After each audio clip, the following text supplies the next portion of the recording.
Hi, my name's Amanda and today I'm going to show you how to do a UK treble crochet. I have chained 12 stitches which will give me 10 trebles when we are finished. I've got a stitch marker in my first chain which will help me keep my sides nice and straight. I've kept my chains quite loose so you can see where I'm going. So I'm going to get my tension and off we go. So the first chain on our hook here does not count, and we are going to do a UK treble in the 4th chain from our hook. So this is number 1, this is number 2, this is number 3, and this one here is number 4. So we are going to yarn over, put your hook in. I like to keep my finger behind my work, it just helps me be a bit more stable. I'm going to yarn over and pull through that first stitch. Then you need to make sure that you send your chains down your hook, because this is the size of your hook, not down here where it's nice and thin. I keep my fingers where I'm working, again, just a little bit more stability. I'm going to yarn over again, keep my hook away from me, turn it towards me, pull through 2. So I've now got 2 chains on my hook, again, send them down. I'm going to turn my hook away, yarn over, turn it towards me and pull through 2, and that is our first stitch. Now we have actually made 2 stitches here because the chains that we missed count as our first stitch. So this one is the one we've just made, and this one is actually our first stitch. So in there I'm going to put my first stitch marker. Next stitch. So this one you can see is the one we've just done, which is all nice and big and holy. Don't worry about that.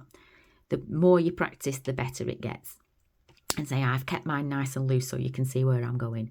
So this one here is our next stitch to work into. So again, yarn over. This is where we're going. Push your hook in.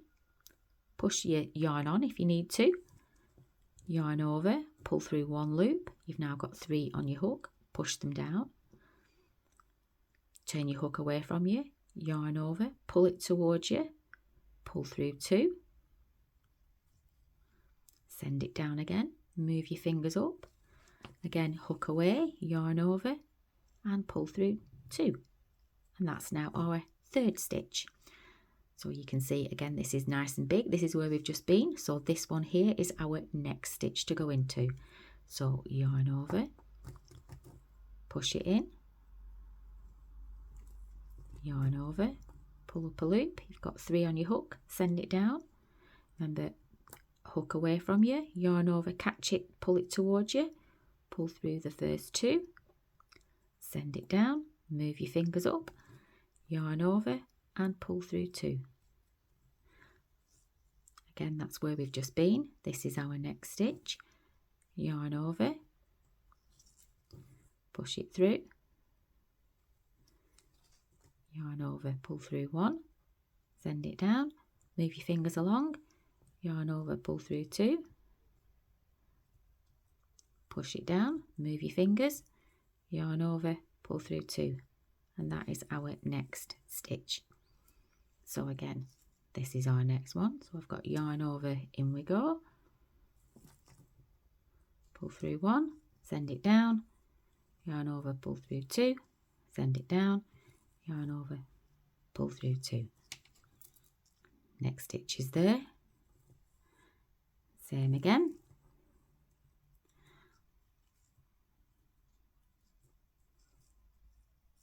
The key is to make sure you send your work down all the time. Keep your fingers exactly where you are stitching and push through on your finger. So I'm coming up to my last couple.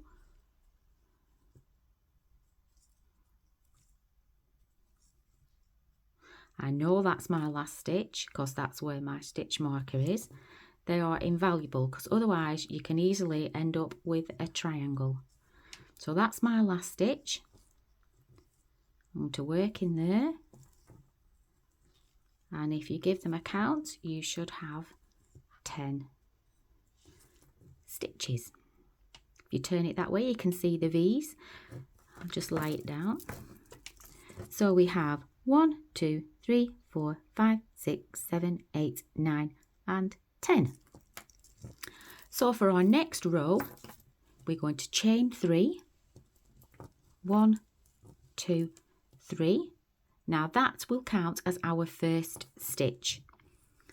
So I've chained 3 and I'm going to turn my work. So if you need to put it down, you can do, and all you're going to do is flip it to the left. So this chain that we've just made is going to count as our first stitch. So in that chain 3, 1, 2, 3, that will be our first stitch there. So I'm going to put a stitch marker in that one. So if you can see here, this is where it's coming out of. Now, if you did your first treble crochet in that stitch, you would then end up with 11 because you've got that one and one in the same hole. So we're not going to work in that hole. We are going to work in this hole for our first stitch, in which in theory will be our second, because this one is our first one. So again, just yarn over and you're going in there this time. This is another reason why people end up with too many stitches. It depends on what your pattern says to where you actually work, but if we're just practicing like this, just keep that as your first stitch. So we have now got 2. So again, if we work along, we know that one is our last one because that's where our stitch marker is, and if we count again, we will have 10 again. I'm just going to speed along and I'll catch you up there. So as you can see, I've just led it out there and you can see I've now got 9. So that's 1, 2, 3, 4, 5, 6, 7, 8, 9. And I know that that one is where I need to place my last stitch for me to have 10. In we go. And I've now got my 10. So again, I would just chain 3, 1, 2, 3. Another stitch marker in number 3, turn your work and off you go again. And you know that this one is going to be where you put your last stitch because that is where your stitch marker is. And that is how you treble crochet in UK terms. Definitely invest in some stitch markers, and I would stick to something this small when you're setting off because you can easily count to 10. Thanks for watching.